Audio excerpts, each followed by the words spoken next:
هاي المحاضرة محاضرة مهمة كلش. محاضرة تفيدنا سواء كان عندنا روتة مال باطنية، وسواء ما كان عندنا روتة مال باطنية، سواء كان جينا نقرأ محاضرات الفالفولار هيرت ديزيز، هاي مال الفالفات اللي ستينوسيس ريجيرج. صراحة إذا ما تنفهم هاي المقدمة بصعوبة راح تسمع بالكاردياك، وبصعوبة راح تجي تفهم محاضرة الفالفولار هيرت ديزيز، لابد من هاي المقدمة. اولا جماعة الروتة هذا ستيثوسكوب سماعة. هاي السماعة هسه انا جيت على مود يابا افهمك انه انت من تلبس السماعة وتحطها وتخليها تفحص البيشنت على مود تشوف تسمع صوت الكاردياك مالته، ايش تسمع وليش تسمع هذا الصوت وليش خليته بهذا المكان وشنو انواع الاصوات وشلون تميز بينهم. اولا هاي السماعة انت بمن تسمع بهذا الدايفرام، هذا الدايفرام هذا الكبير، هذا الدايفرام هذا الكبير مال السماعة اسمه الدايفرام، وهذا بيل او كون. خلنا اختصرها لك، شنو تسمع هنا وشنو تسمع هنا. بالبيل ما راح تسمع غير بس 3 شغلات. راح تسمع الاس 3 لانها ناعمة حيل، والاس 4 والمايترال ستينوسيس المرمر مالتها. احفظهن هسه راح افهمك شنو اس 3 واس 4 وشنو المايترال ستينوسيس. تمام؟ بمن؟ بالبول. ليش هذا البول اسمع ذني الاصوات الخفيفة؟ لان هو لو بيتش ساوند هو مسؤول عنه البيل، هذا الصغيرون هو صغير اذا مسؤول عن لو بيتش ساوند، الاصوات ذات البيتش القليل.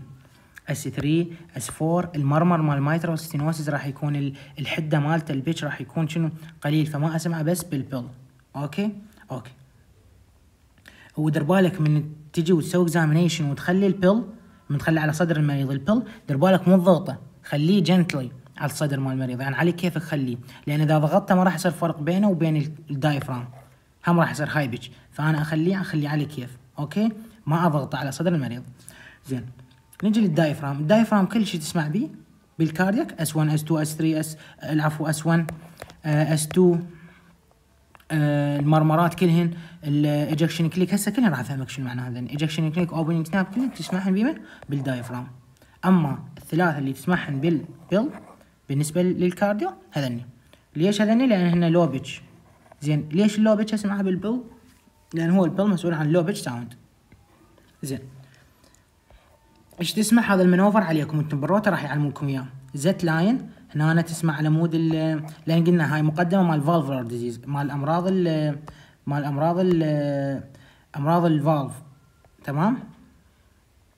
فهاي تخلي هنا السماعه وهنا السماعه، هاي على مود المايترال اريا، هنا على مود الترايكاسبيد اريا ترايكاسبيد فالف، وهذا على مود البلمونري فالف، وهنا على مود الايورتيك فالف. تمام؟ هاي بالثاني خذناها، وهاي هم راح يرجعون عليك بالباطنيه. هاي المنوفر عليكم. زين هسه انا جبت السماعه واجيت خليتها على هاي المنطقه، مو وراها شلتها خليتها على هاي المنطقه، وراها شلتها خليتها على هاي المنطقه، وراها جبتها خليتها هنا. زين انا ايش مستفاد هسه؟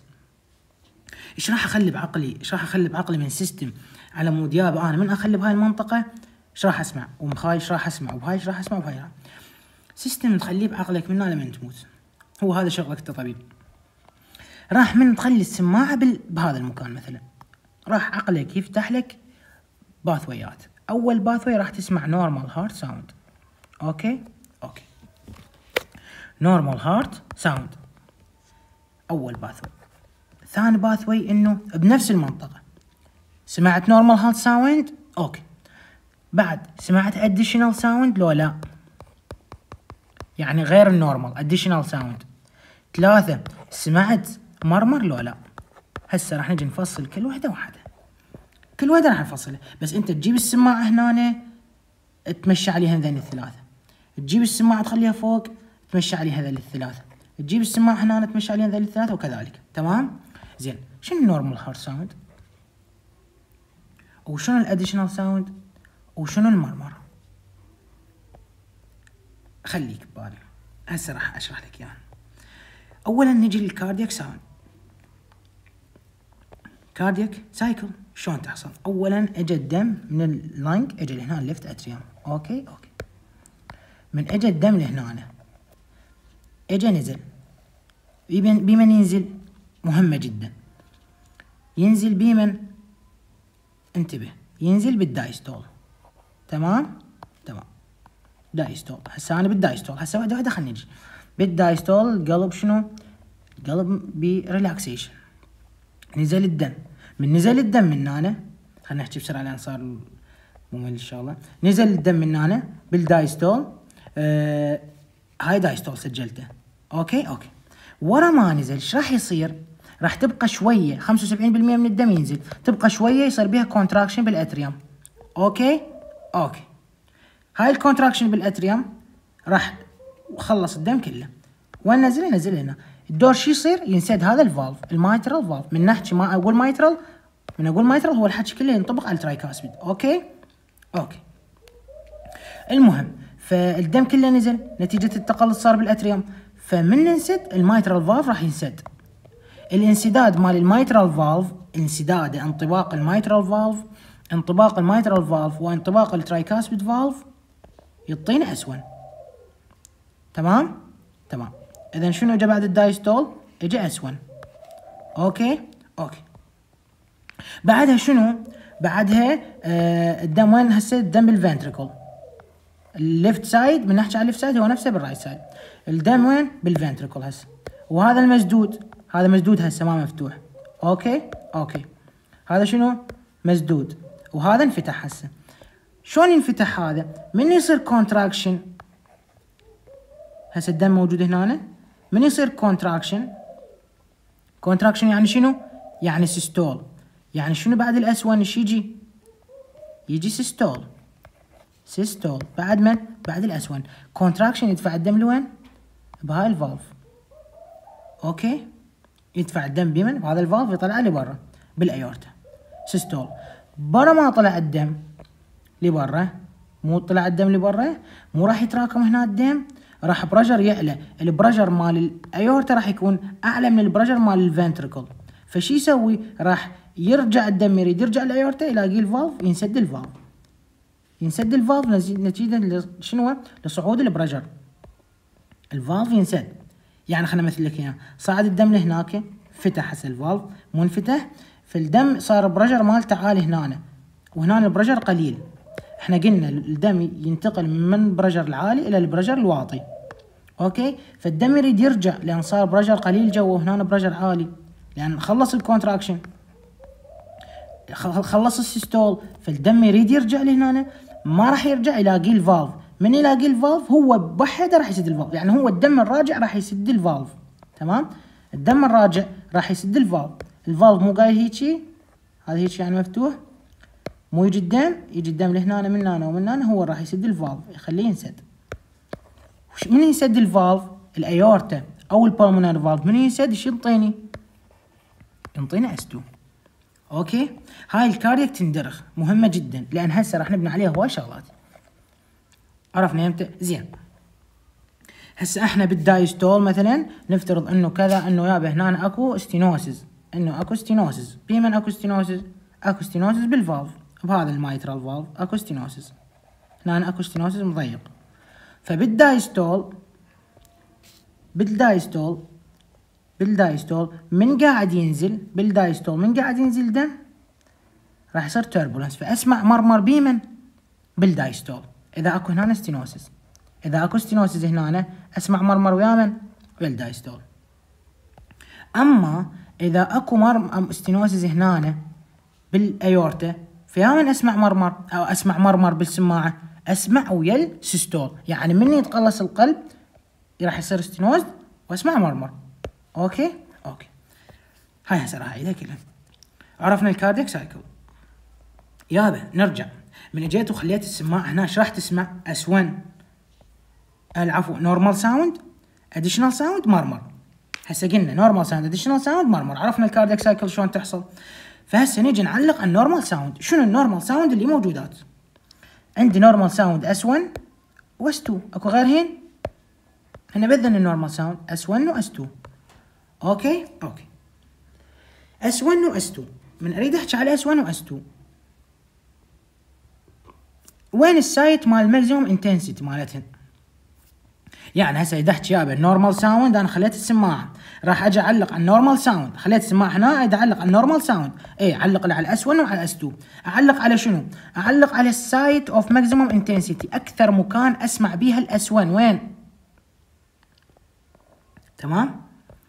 اعلق على ال الكاركتر مال الاس 1، يعني هل هي عاليه لو ناصيه؟ زين. اعلق على انه الميكانيزم شلون تحصل الاس 1. تمام؟ تمام. الميكانيزم هسه نجي، الميكانيزم عرفناه من ينسد المايترال فالف، والاس 1 تكون اعلى من الاس 2، الاس 1 تكون اعلى من الاس 2 لان الاس 1 ناتجه من فالفولار كومبوننت وماسكولار كومبوننت. يعني شنو هذا الحكي؟ يعني الاس 1 مثل ما تعرفون هنا اكو كارديا تندوني متصله بيه من هنا، واكو بابيلاري ماسل مربوطه هنا. تمام؟ فمن يصير كونترا، من ينسد الاس 1، هذا الاس 1 عفوا المايترال فالف من ينسد راح يعطيني اس 1، فالاس 1 ناتج من فالفولار كومبوننت وماسكولار كومبوننت اللي هي بابيلاري ماسل هنا. تمام؟ اما الاس 2 اللي هي مال الايورتا ولا البلمونري بس فالفولار كومبوننت، بس الفالف ينغلق، البريشر يعلى هنا فيجي هو يسد الفالف نفسه، بس فالفولار كومبوننت. اما ماكو مصل هنا نفس هذا مربوطات مصل بالفنتريكل مثلا ترايكاسبيد ولا المايترال، اكو مصل مربوطات بالفنتريكل ويا الفالف. تمام؟ هاي من يزداد لهنا او يصير كونتراكشن بنهايه الدايستول، ينزل الدم كله وتقلص الفنتريكل، يعني يريد هذا شنو؟ يريد هذا ينسد من الفالفولار كومبوننت وكذلك تاثير الماسكولار كومبوننت، فينطيني اس 1 يكون اعلى من الاس 2، اس 1 يكون اعلى من اس 2. اوكي. السايت اوف ماكسيموم انتنسيتي وين اسمع اكثر شيء؟ الاس 1. اسمع هنا الاس 1 بالمايترال اسمعها اعلى شيء، وبالترايكاسبيد اعلى شيء اسمع، لان هي مناطقها هي انسداد الفالفات هنا. الاس 2 وين اسمعها اكثر شيء؟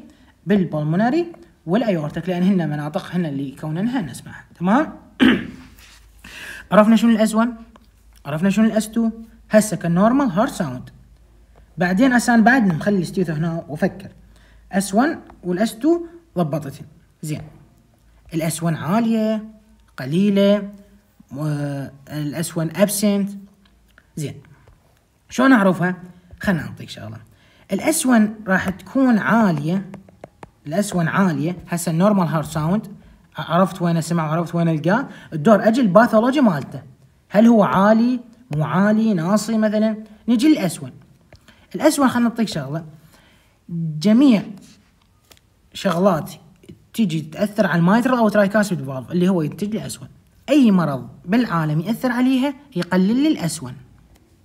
اوكي ما عدا هذين الثلاث امراض اللي موجودات بالكاردياك هن اللي يزودن الاس 1، اما البقيه شنو؟ كلهن يقللن الاس 1. شنو هذين الثلاث امراض؟ تاكيكارديا، مايترال ستينوسيس هسه راح اشرحها، وشنو؟ والنودال ريذم. النودال ريذم يعني الكهرباء تطلع من الاي في نود، هن ذن اللي شنو؟ اللي يعلن الاس 1 من اسمع. اذا اسمعت اس 1 عالي مثلا هنا بالمايترال اريا اقول بالفالف اكو مايترال ستينوسيس، لو اكو تاكيكارديا عند البيشنت، لو البيشنت داخل بنودال ريذم هنا. تمام؟ اما البقيه كلهن يقلل الاس 2 الاس 1. زين.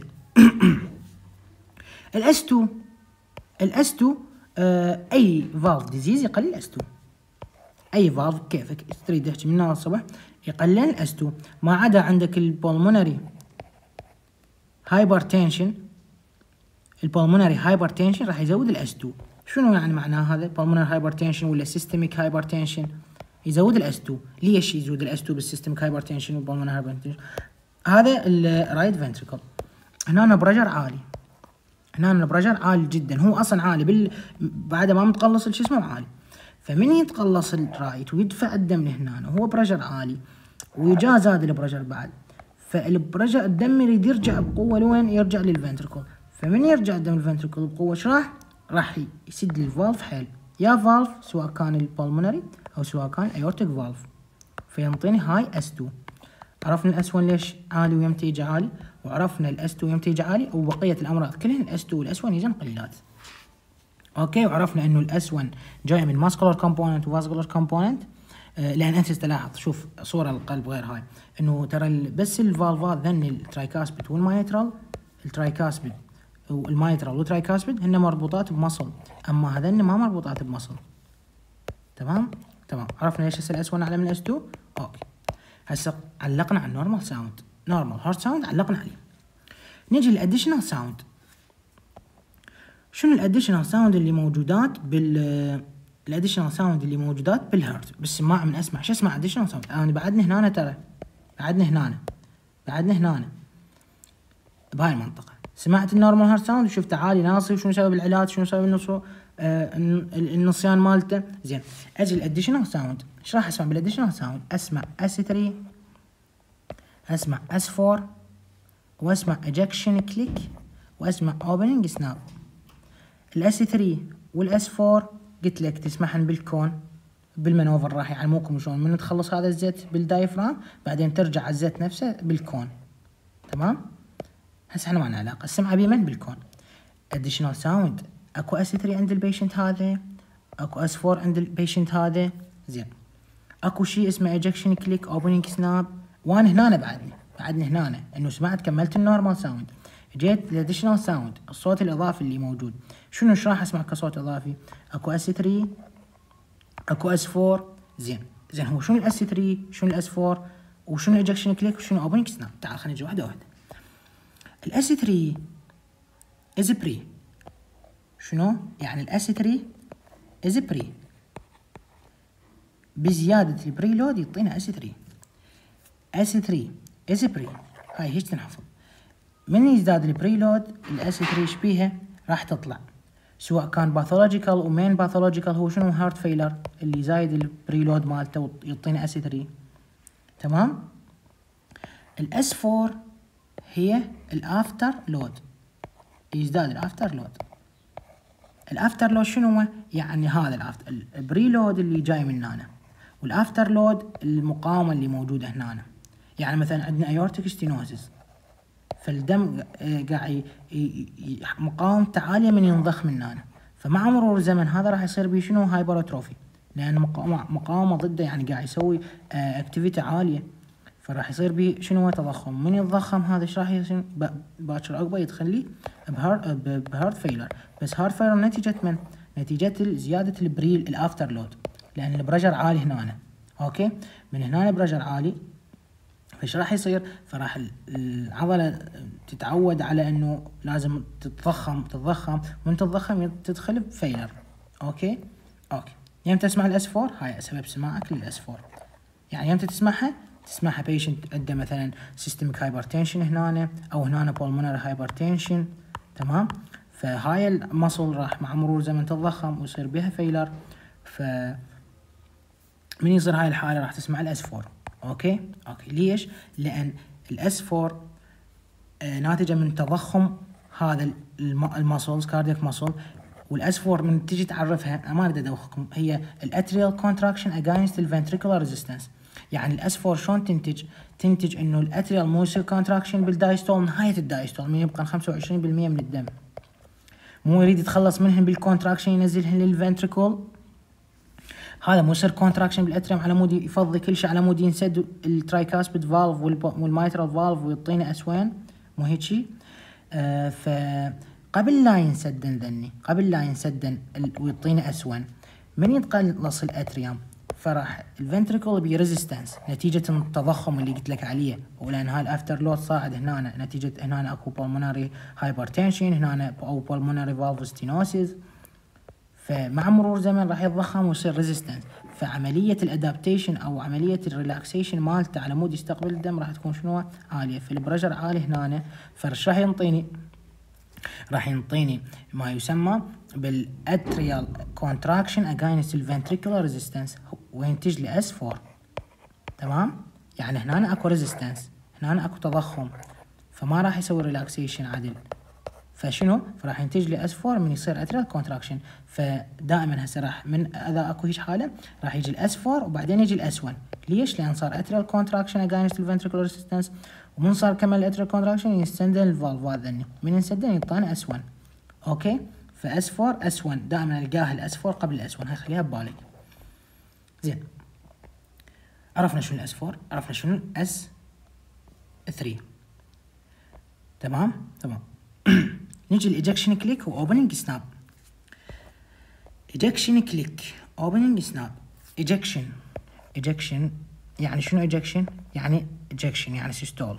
ايجكشن كليك يعني هو كليك صوت مال كليك مال شلون هذا الكليك هيج مال الحاسبه من تسوي على الكيبورد كليك لاي اي واحده من هذين اللي موجودات بالكيبورد راح يجيك هذا الكليك. فهذا يحصل كليك ويا الايجكشن. الايجكشن كليك هو شنو؟ العلم ترى هذين كلهن بالمحاضرات الفالفولار هارت ديزيز، فركز كلهن مع هذا الفالفولار هارت ديزيز. الايجكشن كليك شنو؟ الايجكشن كليك انه يابا سواء كان بالمونري ايجكشن يعني له علاقه بالايجكشن بالسيستول. هنا انا مسدودات ذن الفالفات. من يصير ايجكشن، من ينفتح ذن الفالفات البلمونري او الايورتا، فايش راح يصير؟ راح يصير ستينوسيس. تمام. من ينفتحن احنا بين ستينوسيس، من ينفتحن ايش راح ينطيني؟ راح ينطيني بالفتح مالتني كليك. هذا ايجكشن كليك. اوبننج سناب لا، بالمايترال